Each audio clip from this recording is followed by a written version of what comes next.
ഇടുക്കി അണക്കെട്ട് അല്പസമയത്തിനകം തുറക്കും.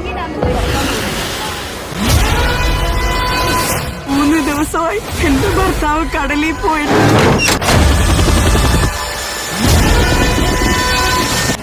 നീണ്ട 26 വർഷങ്ങൾക്ക് ശേഷമാണ് ഇടുക്കി ഡാം ഇന്ന് തുറക്കാൻ പോകുന്നത്.